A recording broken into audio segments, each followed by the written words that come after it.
جی السلام علیکم، امید ہے کہ آپ سب لوگ خیریت سے ہوں گے۔ حماس نے اسرائیل کے اندر ایک ایسی کارروائی کی ہے جس کی کوئی نظیر نہیں ملتی، اور اب بڑا کوشچن یہ اٹھ رہا ہے کہ کیسے ممکن ہوا حماس کے لیے کہ وہ اسرائیل جیسے ملک کے اندر گھس کے، جس کی فوج اتنی طاقتور ہے، جس کا انٹیلیجنس نیٹ ورک اتنا طاقتور ہے، جس کا شمار ان ممالک میں ہوتا ہے کہ جو ایسے انٹیلیجنس کے ٹولز بناتے ہیں کہ وہ ملک جن کے ان کے ساتھ سفارتی تعلقات بھی نہیں ہیں وہ بھی ان سے وہ انٹیلیجنس کے ٹولز خریدتے ہیں، کبھی ان کے ذریعے آئی فون ہیک کرتے ہیں، کبھی ان کے ذریعے کچھ اور کرتے ہیں۔ تو پوری دنیا میں اسرائیلی کمپنیاں مشہور ہیں جو جاسوسی کے آلات بنانے میں، جاسوسی کے سافٹ ویئر بنانے میں، لیکن وہ اتنے ناکام ہوئے کہ ان کو یہ نہیں پتا چلا کہ ہمارے ملک کے اندر کس قسم کی کارروائی ہونے والی ہے۔ یہ ایک بڑا کویسچن ہے جو بار بار اس وقت میڈیا کے اندر پوچھا جا رہا ہے، مختلف لوگ اس کو اٹھا رہے ہیں، ویسٹرن میڈیا کے اندر اٹھایا جا رہا ہے، یہاں تک کہ اپنے اسرائیلی میڈیا کے اندر یہ کویسچن کیا جا رہا ہے کہ جناب یہ کیسے ممکن ہو سکا۔ اچھا، اب یہ جو کارروائی کی ہے حماس نے، عموماً ہم نے یہ دیکھا ہے کہ اسرائیل اور اسرائیلی ایجنسیاں ایسی کارروائیاں کرتی ہیں کہ وہ اندر جا کے جناب گھس کے کوئی کارروائی کر کے آئیں گی اور بعد میں پتہ چلتا ہے کہ جناب ہوا کیا ہے۔ ہم نے دیکھا کچھ برس قبل ایک فلسطینی شخص کو متحدہ عرب امارات کے ایک ہوٹل کے اندر ٹارگٹ کیا گیا۔ اسی طرح ماضی کے اندر جو پی ایل او کے لوگ تھے یا دیگر جو فیکشنز تھے فلسطین کے، ان کے جو لوگ تھے جو ماضی میں کرتے رہے کارروائیاں اسرائیل کے خلاف، اسرائیلی لوگوں کے خلاف، ان کو ٹارگٹ کیا گیا دنیا کے مختلف ممالک کے اندر جا کے۔ ایران کے اندر اسرائیل نے بہت ساری کارروائیاں کی، جدید ہتھیار استعمال کیے، سیٹلائٹ سے کنٹرول ہونے والی بندوقیں استعمال کی، آپ مطلب یو نیم اٹ کہ دنیا بھر کی ٹیکنالوجی استعمال کر کے انہوں نے اس قسم کی کارروائیاں کی۔ لیکن اب جو کوشچن اٹھ رہا ہے وہ کوشچن یہ ہے کہ یہ کیسے ممکن ہو سکا کہ حماس نے انہوں نے آ کے یہ اتنے بڑے پیمانے کے اوپر کارروائی کر دی جہاں پہ 250 250 سے زیادہ اس وقت تک جو اسرائیلی ہیں ان کی ہلاکتوں کی کنفرمیشن ہے، اس کے علاوہ 1600 سے زیادہ تقریباً زخمی ہیں، اور درجنوں کو وہ اپنے ساتھ قیدی بنا کے لے گئے ہیں، جنگی قیدی بنا کے۔ بہت سارے اسرائیلی فوجیوں کو جنگی قیدی بنا کے وہ لوگ ساتھ لے گئے ہیں حماس والے، اور اس وقت وہ غزہ کے اندر ہیں۔ اچھا، ایڈورڈ سنوڈن جو ہیں انہوں نے بھی اس کے اوپر ٹویٹ کی کہ جناب زیلین ڈالر کی انڈسٹری، اسپائنگ انڈسٹری بنائی ہوئی ہے انہوں نے، اسرائیل والوں نے، نتن یاہو صاحب نے، پوری دنیا میں جناب یہ سافٹ ویئر بیچتے ہیں، ان حکومتوں کو بیچتے ہیں جو اپنے لوگوں کے خلاف وہ ٹولز استعمال کرتے ہیں، ان کی جاسوسی کرتے ہیں، انسانی حقوق کی خلاف ورزیاں کرتے ہیں، لیکن ان سے یہ نہیں پکڑا جا سکا کہ حماس کیا کارروائی کرنے جا رہا ہے، اور اتنی بڑی اس نے کارروائی کر دی۔ اچھا، بی بی سی نے بھی اس کے اوپر بڑا تفصیلاً لکھا ہے کہ ہاؤ ڈیڈ جو ہے اسرائیلی انٹیلیجنس کیسے فیل ہوئی، ان کو پتہ ہی نہیں چلا کہ جناب یہ اتنا بڑا اٹیک ہو رہا ہے اور کس طریقے سے اس کو روکا جا سکتا ہے یا کس طریقے سے اس کی پلاننگ ہو رہی ہے۔ اچھا، اب یہ سمجھنے کی چیز ہے کہ یہ کوشچن کیوں اٹھایا جا رہا ہے اسرائیلی انٹیلیجنس کے اوپر کہ جناب اتنی بڑی کارروائی ہونے والی تھی اور آپ کو پتہ ہی نہیں تھا۔ وہ کہتے ہیں نا کہ جی اگر پاکستان مثال کے طور پہ بیٹھ کے کوئی کارروائی پلان کر رہا ہے تو بھائی انڈیا کو پتہ نہیں چلا، یا جس طرح انڈیا نے کوئی کارروائی کی تو پاکستان کو پتہ نہیں چلا، روس نے کوئی کارروائی کی تو جناب یوکرین کو پتہ نہیں چلا، یہ تو انٹیلیجنس فیلئر ہے۔ لیکن یہاں پہ یہ بڑا انٹیلیجنس فیلئر کیوں ہے اور یہ انپریسیڈنٹڈ کیوں ہے؟ کیونکہ غزہ جو ہے وہ تو ویسے ہی چاروں طرف سے گھیرا ہوا ہے اسرائیل نے، وہاں پہ کوئی چیز بھی جو جاتی ہے وہ اسرائیل کی مرضی کے بغیر نہیں جا سکتی۔ ایون کہ بجلی بھی وہ بند کر دیتے ہیں، ابھی انہوں نے بجلی بند کر دی ہے، میڈیسن ان کی مرضی سے جاتی ہے۔ تین طرف سے جناب اسرائیل نے جو ہے اس کو روکا ہوا ہے، اور ایک طرف سے ایجپٹ نے اس کو روکا ہوا ہے، اور ایجپٹ بھی ادھر کچھ نہیں جانے دیتا، اور انٹیلیجنس شیئرنگ ہوتی ہے، اگر کوئی چیز جاتی ہے اسرائیل کے ساتھ بھی ہوتی ہے، دیگر ممالک کے ساتھ بھی ہوتی ہے۔ یہ بی بی سی کی رپورٹ بھی ہے کہ آپ اس میں پڑھ بھی سکتے ہیں کہ Gaza was already thrown into darkness on Saturday as Israeli authorities cut power to its territories۔ جو غزہ کے بہت سارے علاقے ہیں وہاں پہ اسرائیلی اتھارٹیز نے بجلی بند کر دی ہے۔ along with Egypt، یہ بڑا امپورٹنٹ ہے، along with Egypt Israel has blockaded the Gaza Strip since 2007 citing security reasons۔ یہ جو غزہ کی پٹی ہے اس کو 2007 سے اس کا بلاکیڈ کیا ہوا ہے اسرائیل نے اور ایجپٹ نے۔ ہاں جی، وہ جو کہہ رہے ہیں نا جی عرب ممالک کی کوئی بہت بڑی جنگ لگ جائے گی اور عرب ممالک جا کے ان کے ساتھ کھڑے ہو جائیں گے، نہیں جی عرب ممالک سب کہیں نہیں کھڑے ہوں گے، وہ اپنے اپنے مفادات کا تحفظ کریں گے. اور ایجپٹ تو ان ممالک میں شامل ہے جنہوں نے بلاکڈ کیا ہوا غزہ کا، بلڈنگ مٹیریلز تک وہ نہیں صحیح طریقے سے جانے دیتے وہاں سے. اور اس کے ساتھ ساتھ اسرائیل جو ہے وہ کنٹرول کرتا ہے ایئر اسپیس اوور غزہ، اس کا جو شور لائن ہے یعنی اس کی جہاں سے جو اس کا سمندروں کے پانی سے جو اس کا کوسٹ لائن بنتی ہے یا بارڈر بنتا ہے، جو بھی آپ کہہ لیں، اس کو بھی وہ کنٹرول کرتے ہیں. اینڈ ریسٹرکٹس ہو and what goods are allowed in and out through its border crossings. Similarly Egypt controls who passes in and out through its borders with Gaza. تو یہ ہر طرف سے اس کو گھیرا ہوا ہے. غزہ تو جناب ان کے مکمل کنٹرول میں، اسرائیل ایئر اسپیس بھی کنٹرول کرتا ہے، وہ دیکھتا ہے کہ کون جائے گا کون نہیں آئے گا، کیا چیز جائے گی کیا چیز نہیں جائے گی. اسی طرح ایجپٹ بھی کرتا ہے اور ان کی آپس میں انٹیلیجنس شیئرنگ بھی ہوتی ہے. اس کے باوجود وہاں پہ اس قسم کی کارروائی کا ہو جانا ایک بہت بڑا انٹیلیجنس فیلئر ہے. ان کے اپنے بندے بھی ہیں، انہوں نے ان کے فون بھی ہیک کیے ہوں گے، انہوں نے سب کچھ کیا ہوگا، لیکن یہ اس کو روکنے میں ناکام رہے. اور پھر جس قسم کی کارروائی ہوئی ہے انپریسیڈنٹڈ ہے. بہت سارے لوگوں کو آپ نے ویڈیوز دیکھی، پکڑ کے لے جایا جا رہا ہے. ان کے فوجی جو ہیں وہ اس وقت غزہ میں موجود ہیں. آلدو کہ اسرائیل نے بہت ساری کارروائیاں شروع کر دی ہیں، بہت ساری بلڈنگز کو ٹارگٹ کیا ہے، لیکن ان کو اس وقت خدشہ یہ ہے کہ جو ہمارے لوگ پکڑ کے وہ لے گئے ہیں حماس والے، ان کو کدھر رکھا گیا ہے. اور ان لوگوں کو ان کو خدشہ ہے کہ اس جگہ پہ رکھا جائے گا کہ جہاں پہ امپورٹنٹ ٹارگٹس ہیں، تو پھر اسرائیل وہاں پہ ایئر سٹرائکس نہیں کر سکے گا. جس طرح میں نے آپ کو پہلے بھی بتایا، یہ تصویر بھی آپ سامنے دیکھ سکتے ہیں، یہ غزہ کی چھوٹی سی پٹی ہے اور اس کے ہر طرف اسرائیل ہے اور اس ساری طرف سے اسرائیل نے اس کو بلاکٹ کیا ہوا ہے. ایک طرف جو اس کی مصر ایجپٹ کی طرف لگتی ہے، ایجپٹ نے وہاں پہ ان کو روکا ہوا ہے.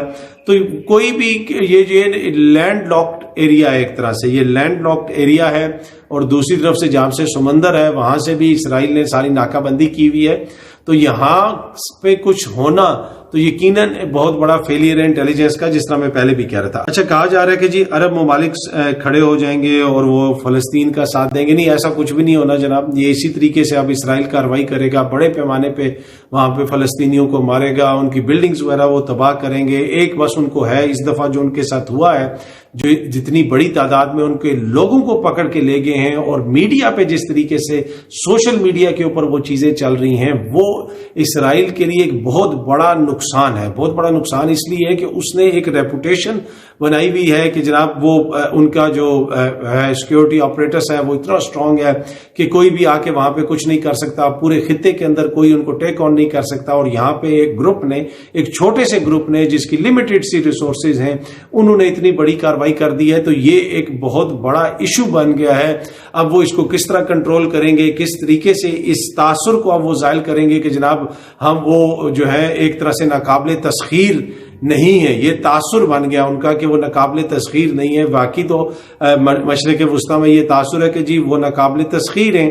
اب اس تاثر کو زائل کرنے کے لیے ان کو بہت کچھ کرنا پڑے گا. جہاں تک دیگر ممالک کا تعلق ہے، میں نے پہلے بھی عرض کیا کہ وہ قطعاً اس میں شامل نہیں ہوں گے. ہاں، حزب اللہ کس نے کچھ راکٹس وغیرہ مارے ہیں لبنان کے بارڈر سے، وہ کیوں کیا گیا ہے اس کو بھی سمجھنے کی ضرورت ہے.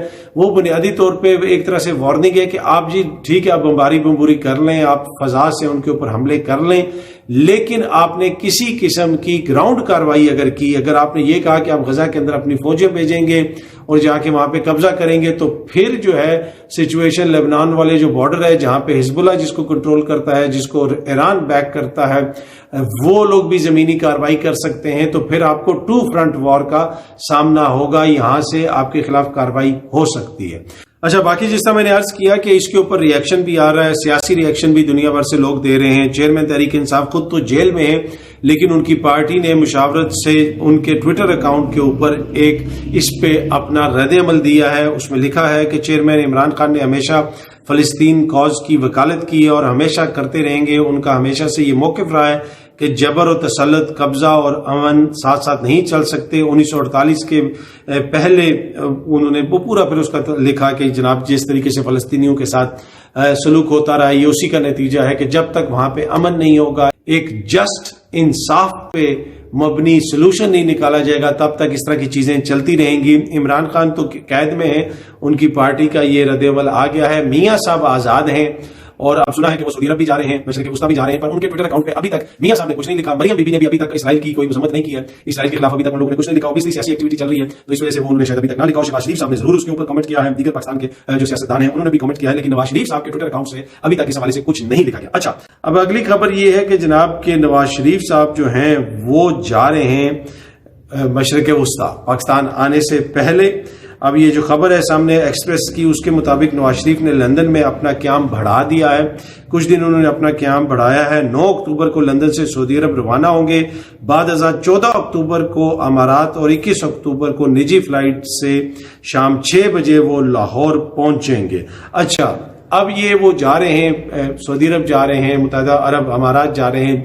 تاثر یہ دیا جا رہا ہے کہ جیسے ان حکومتوں نے ان کو بلایا ہے اور وہ حکومتیں ان کو کوئی اپنی گارنٹی سے بھیجیں گے. میاں صاحب کی کوئی بھی فورن گارنٹی نہیں ہے, یہ میں آپ کو بتا دوں, کوئی بھی فورن گارنٹی نہیں ہے. کسی بھی سربراہ مملکت کے ساتھ ان کی اگر تصویر بھی آ گئی تو وہ بھی میرے لیے بہت بڑا سرپرائز ہوگا کہ اگر کوئی عرب شہزادہ ان کے ساتھ بیٹھ کے جناب محمد بن سلمان صاحب یا متحدہ عرب امارات میں ان کی قیادت ان کے ساتھ بیٹھ کے میٹنگ کرتی ہے اور اس کی فوٹیج ریلیز کرتی ہے اور تصویر ریلیز کرتی ہے تو وہ میرے لیے بہت بڑا سرپرائز ہوگا. ان کو جو بھی گارنٹی ہے وہ پاکستان کے اندر سے ہے. پاکستان کے اندر سے ان کو کیا گارنٹی ہے وہ مجھے نہیں پتا, لیکن باہر کی دنیا سے کسی قسم کی کوئی گارنٹی نہیں. اب ایک طرف تاثر یہ دیا جا رہا ہے کہ پاکستان آنے سے پہلے میاں صاحب وہاں پہ گئے ہوئے اور عرب ممالک جو ہے وہ گارنٹی دیں گے کہ میاں صاحب کو کچھ نہ کہا جائے. اور اس سے پہلے وہی دانشور وہی صحافی ہمیں بتا رہے تھے کہ جی وہ عرب ممالک کہہ رہے ہیں کہ ہمیں میاں صاحب کی گارنٹی چاہیے کہ ہم نے پیسے نہیں دینے. اور بھائی ایک طرف وہ میاں صاحب کے لیے گارنٹیاں مانگ رہے ہیں کہ ان کو کچھ نہیں کہنا آپ کے بقول کے جناب وہ ان کے پیچھے کھڑے ہیں, اور دوسری طرف جناب وہ آپ میاں صاحب کی گارنٹی مانگ رہے ہیں کہ جی میاں صاحب کہیں گے تو ہم پیسے دیں گے.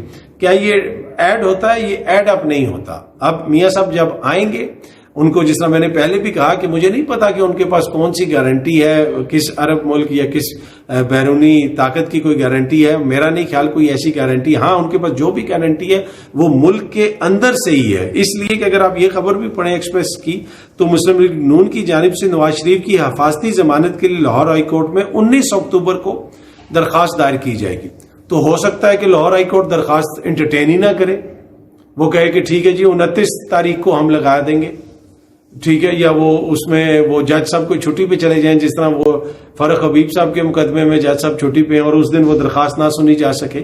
بہت ساری ضمانتوں کی درخواستیں تو عمران خان صاحب کی بھی نہیں سنی جا رہی ہیں, کبھی یہ ہو رہا ہے کبھی وہ ہو رہا ہے, ڈیلے ہو رہا ہے, تو اس میں بھی تو ڈیلے ہو سکتا ہے. تو وہ کون سی گارنٹی ہے جس کے تحت یہ سمجھ رہے ہیں کہ 19 کو ہم لگائیں گے اور 19 کو یہ ہمیں ریلیف مل جائے گا؟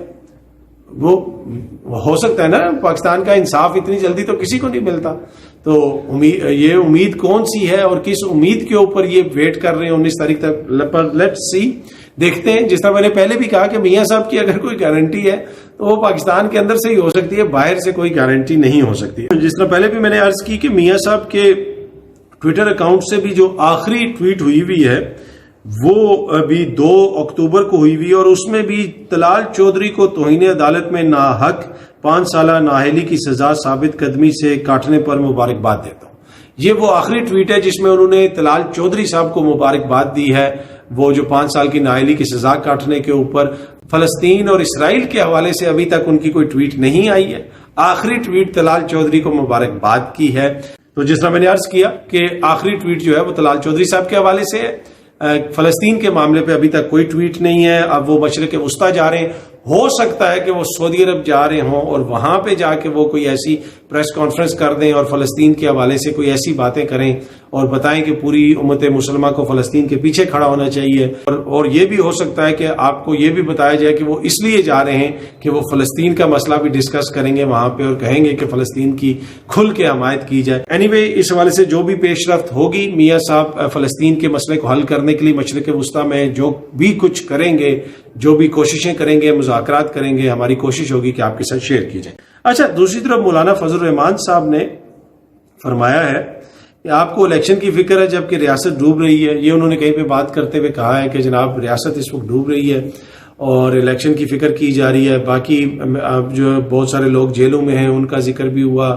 انہوں نے کہا کہ سب کے لیے لیول پلینگ فیلڈ ہونی چاہیے, لیکن جس نے قانون توڑا ہے تو پھر جناب اس کو قانون کا سامنا تو کرنا پڑے گا. یہ تو نہیں ہو سکتا کہ آپ قانون بھی توڑیں اور پھر جو ہے قانون کا سامنا نہ کریں. اچھا, اب اس میں ایشو کیا ہے؟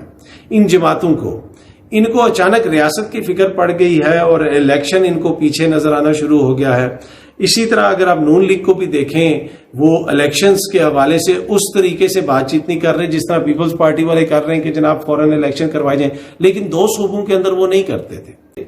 اب وہ کر رہے ہیں, اور اس کی بنیادی وجہ یہ ہے کہ سندھ میں ان کی جو حکومت 15 سال سے قائم تھی, ایک پٹواری سے لے کے آئی جی تک ان کی مرضی سے لگتا تھا, اور اگر ان کی مرضی کے بغیر کوئی قانونی کارروائی بھی ہو جائے تو ان کی پولیس جو ہے وہ ہڑتال پہ چلی جاتی تھی. آپ کو یاد ہے کیپٹن صفدر کے خلاف جب FIR ہوئی تو سندھ پولیس کے افسران نے کام چھوڑ دیا, اور پھر جنرل باجوہ نے وہاں پہ جو ہے تعینات اساس ادارے کے افسر کو وہاں سے نکالا اور اس کو فارغ کیا گیا کہ جناب آپ نے کیوں یہ کارروائی کروائی. اور وہ کارروائی کسی نے کی ذات کے لیے نہیں کی گئی تھی.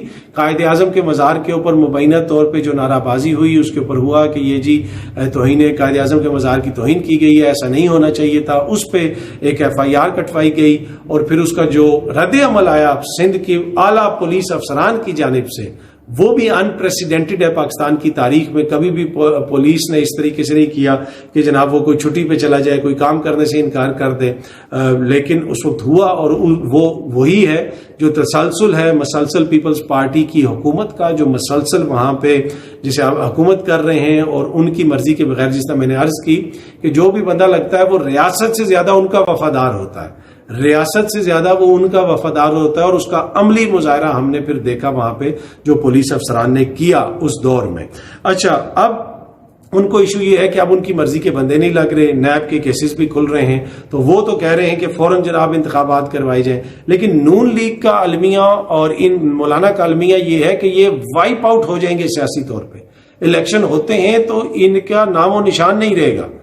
خاص طور پہ خیبر پختونخوا میں تو مولانا اپنی سیٹ بھی اگر جیت گئے تو بڑی بات ہوگی. اسی طرح پنجاب کے اندر میاں صاحب جو ہے وہ آ جاتے ہیں اور وہ لاہور میں کھڑے ہوتے ہیں تو ان کے لیے بھی جیتنا مشکل ہو جائے گا. وہ جو لڑکا تھا جس نے اس حملہ آور کی پستول کو پکڑ لیا تھا ابتسام نے, جس کا تعلق وزیر آباد سے تھا, اگر آپ اس کو بھی میاں صاحب کے مقابلے میں کھڑا کر دینا لاہور میں تو میاں صاحب کے لیے جو ہے نا بہت زیادہ وہ ٹف ٹائم دے گا, مشکل ہو جائے گا وہ سیٹ جیتنا. اور میں یہ بڑی ذمہ داری سے بتا رہا ہوں کہ اس وقت جو ماحول ہے, ماحول کس وجہ سے بنا ہوا ہے, ماحول جو 16 مہینے کی حکومت ہوئی ہے اس کے اندر جس قسم کی کارروائیاں ہوئی سیاسی مخالفین کے خلاف, جس قسم کی کارروائیاں ہوئی خواتین کے خلاف, فیملیز کے خلاف, اور پھر ملک کو اس نہج پہ پہنچا دیا کہ جب اب پٹرول آپ دیکھ لیں کتنا مہنگا ہے, آپ کی گروسری جو لوگ کرنے جاتے ہیں ان کو پتا ہے کہ جناب دودھ کتنا مہنگا ہو گیا, چینی کتنی مہنگی ہوگی, آٹے کی کیا صورتحال ہے, بجلی کے بل جو آ رہے ہیں وہ عوام کس طریقے سے پے کر رہی ہے. وہ ساری یہ چیزیں ہیں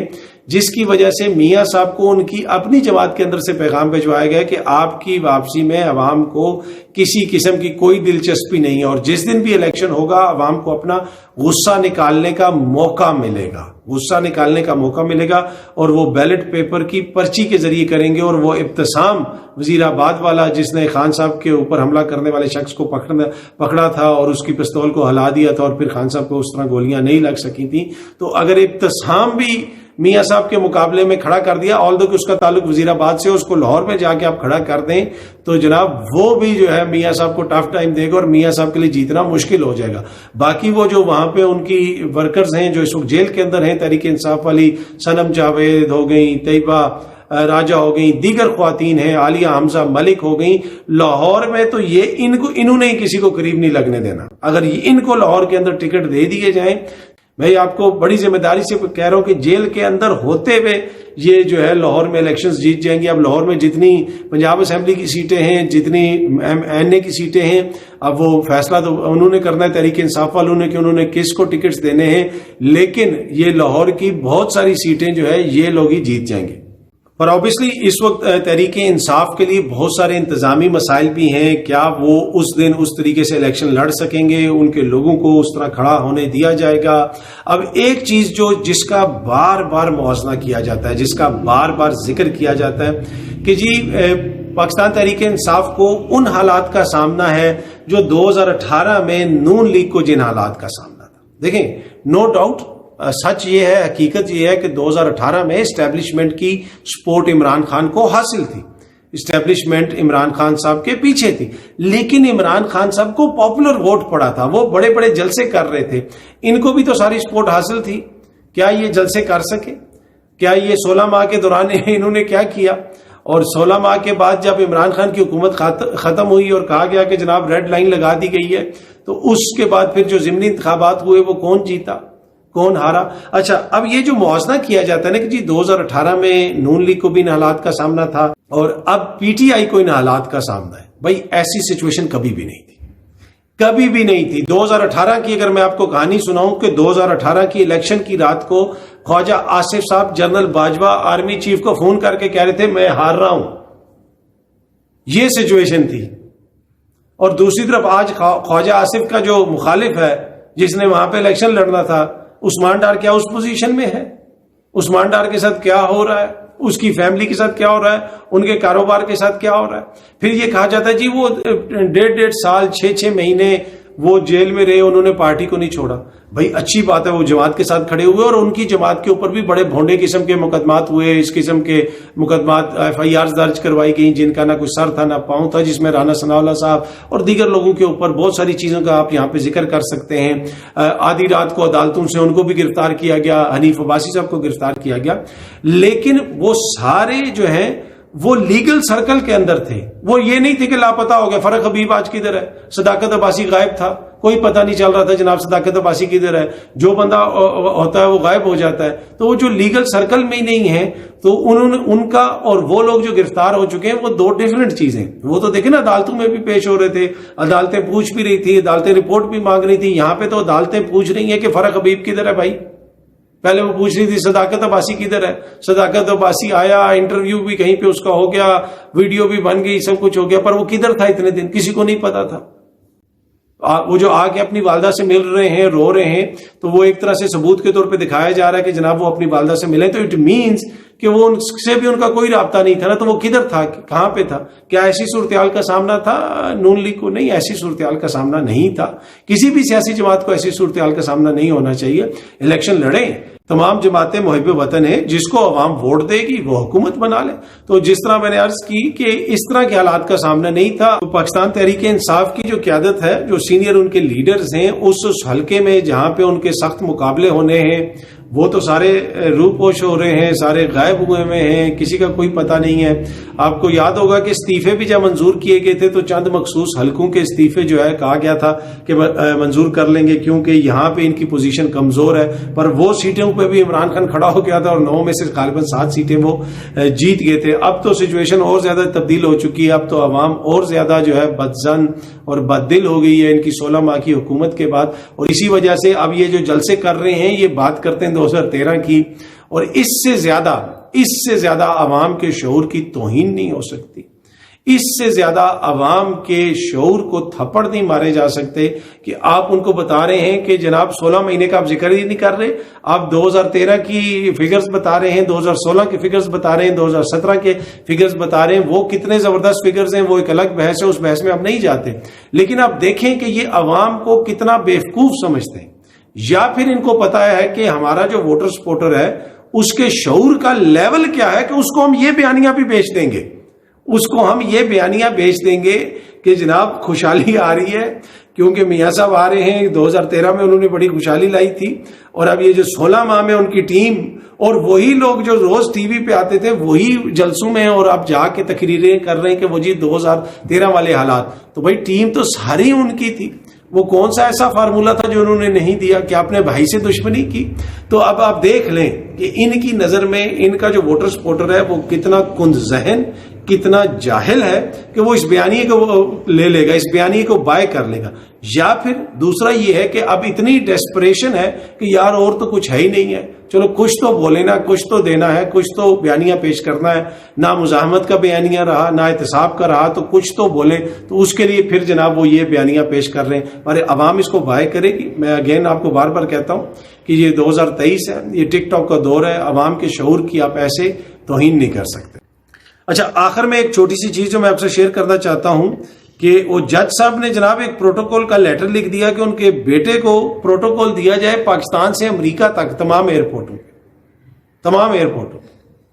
یہ وہ عدالتیں ہیں اور یہ ان عدالتوں کے جج صاحبان ہیں کہ جن کے اندر بنیادی انسانی حقوق کے جو مقدمے ہیں ان کو کس طریقے سے سنا جا رہا ہے کہ کوئی جج صاحب چھٹی پہ چلے جاتے ہیں بولوں گا. اور جس طرح عام لوگوں کو انصاف ملتا ہے عدالتوں سے, اس کی تفصیل میں مجھے جانے کی ضرورت نہیں ہے, لیکن جج صاحب نے پروٹوکول مانگ لیا تھا اپنے بیٹے کے لیے امریکہ تک, اور اب یہ ڈان نیوز رپورٹ کر رہا ہے پروٹوکول ریکویسٹ فار ججز سن ریکالڈ فالوئنگ آؤٹ ریج. اس کے اوپر آؤٹ ریج جب ہوا, جب ایک عوامی رد عمل آیا, غصہ آیا, غم و غصے کا اظہار کیا گیا, تو اب وہ ریکویسٹ واپس لے لی گئی ہے.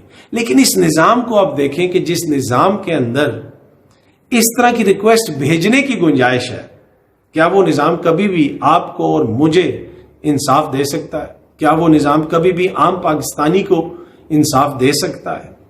کیا وہ نظام کبھی بھی ہمارے نظام عدل کو ایک بہترین نظام عدل بنا سکتا ہے؟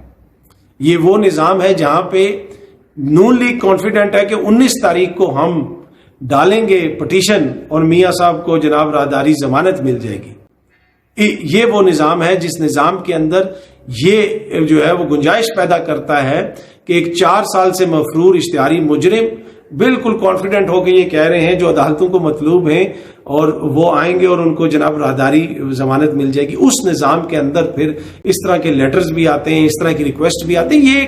یہ ایک لیٹر ہے, میں اس میں کسی ذاتیات میں نہیں جا رہا ہوں کہ کوئی ایک بات نہیں, یہ اوور آل آپ کے نظام کی پکچر ہے کہ آپ کا نظام چلتا کس طرح ہے. اگر آپ نے اس نظام کو سمجھنا ہے تو یہ تو ایک لیٹر آپ کے سامنے آیا نا, روز اس طرح کی ہزاروں لیٹرز, کالز, میسیجز, پیغامات بھیجے جاتے ہیں جس کے تحت یہ نظام چلتا ہے, اور ان ہزاروں پیغامات, میسیجز, ریکویسٹ کے نیچے پاکستان کی 24 کروڑ جو عوام ہے وہ دبتی جا رہی ہے. اور جب تک یہ اس طرح کی ریکویسٹ ہوتی رہیں گی اور جب تک عوام کے ووٹ کے ذریعے چیزیں تبدیل نہیں ہوں گی, جب تک عوام کے ووٹ کی طاقت نہیں ہوگی, تو اس طرح کے لیٹر, اس طرح کی پٹیشنز, اس طرح کی چیزیں, ان کی طاقت کے نیچے پاکستان کی ترقی بھی, پاکستان کی خوشحالی بھی, پاکستان کے عوام کے آئینی رائٹس بھی, وہ سب اسی طرح دبے رہیں گے. بہت جلدی آپ سب دوستوں سے دوبارہ ملاقات ہوگی. Thank you so much.